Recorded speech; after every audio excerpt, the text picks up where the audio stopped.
तो प्रिय सज्जनों, आज के वीडियो में हम चर्चा करेंगे कि भगवान की भक्ति कितना सरल है और कितना कठिन है।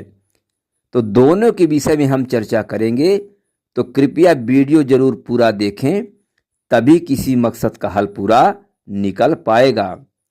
तो प्रिय सज्जनों, सबसे पहले हम चर्चा करते हैं कि भगवान की भक्ति सरल कितना है। फिर चर्चा करेंगे कि कठिनाई कहाँ से है। ठीक है, तो प्रिय सज्जनों, जैसा कि भगवान का कहना है कि अगर जो व्यक्ति नियम पद्धति के साथ पूजा पाठ करता है, भजन करता है, तो वो भी ठीक है। जितना हो सके नियम पद्धति के द्वारा पूजा भजन की जाए तो कोई गलत नहीं है, अच्छा है। पर अगर किसी के पास समय नहीं है, उतना सामग्री नहीं जुटा पा रहा है नियम पद्धति के हिसाब से पूजा पाठ करने के लिए, भजन करने के लिए, तो सरल तरीका से भी पूजा भजन कर सकता है और भगवान दोनों प्रकार में प्रसन्न हो जाते हैं। अब सरल तरीका, जैसा कि मान लीजिए कि भगवान का नाम ही लेना, राधे कृष्ण कहना, कृष्णा कृष्णा कहना, राधे राधे कहना, सीताराम कहना, राम राम कहना, इस तरह हरि का नाम सुमिरन करना, जाप करना, इसी से भगवान प्रसन्न हो जाते हैं।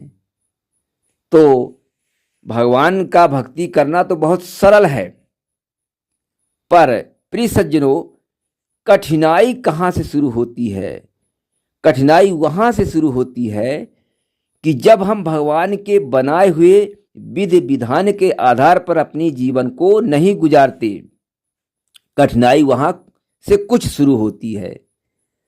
जैसा कि अगर हम किसी के साथ छल कपट करेंगे, किसी के साथ अपराध करेंगे, किसी का नुकसान करेंगे, किसी को हीन भावना से देखेंगे, तो इस तरह से भगवान नाराज होंगे। तो एक तरफ से हम भगवान को तो प्रसन्न किए पूजा भजन करके, उनकी सुमिरन करके, पर एक तरफ से नाराज भी कर दिए, तो फिर भक्ति भजन का जो फल है वो माइनस हो गया, फिर हमारे पास कुछ नहीं बचा। तो प्रिय सज्जनों, हालांकि कठिन कुछ भी नहीं है। आप भगवान के भक्ति भजन का फल जो है उसे पूर्ण रूप से सुरक्षित रख सकते हैं, क्योंकि जैसा कि मान लीजिए कि यह मानव जीवन लगभग 100 वर्ष के आसपास होता है। 100 वर्ष से किसी का कुछ कम, किसी का कुछ ज़्यादा। तो क्या हम इस 100 वर्ष के आसपास का जो जीवन है उसे क्या हम न्याय संगत के आधार पर क्या नहीं गुजार सकते? बिल्कुल गुजार सकते हैं। फिर तो इसके बाद अगर न्याय संगत के आधार पर हम अपनी जीवन को व्यतीत कर लिए तो भगवत प्राप्ति होना निश्चित है। तो फिर तो किसी चीज़ की कमी ही नहीं है। भगवत प्राप्त होने का मतलब है कि दुख का समापन।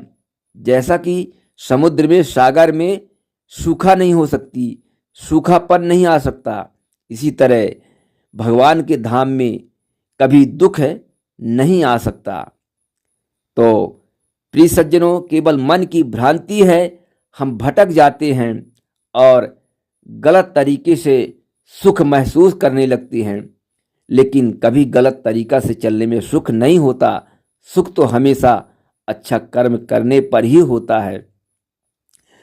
तो प्रिय सज्जनों, जैसा कि हमारा इस वीडियो बनाने का मतलब यह है कि भगवान की भक्ति भजन करना अच्छा है। आप नियम पद्धति के साथ करें, सरल तरीका से करें, पर सावधान रहें। जो भगवान को हम प्रसन्न करते हैं, जो उससे फल पुण्य प्राप्त होते हैं, वह सुरक्षित रहे, वह डिस्टर्ब ना होने पाए, तभी तो भक्ति भजन का मतलब है। तो प्रिय सज्जनों, आज के वीडियो में बस इतना ही। फिर अगले वीडियो में हम मिलेंगे। जय हिंद, जय भारत, जय श्री राम।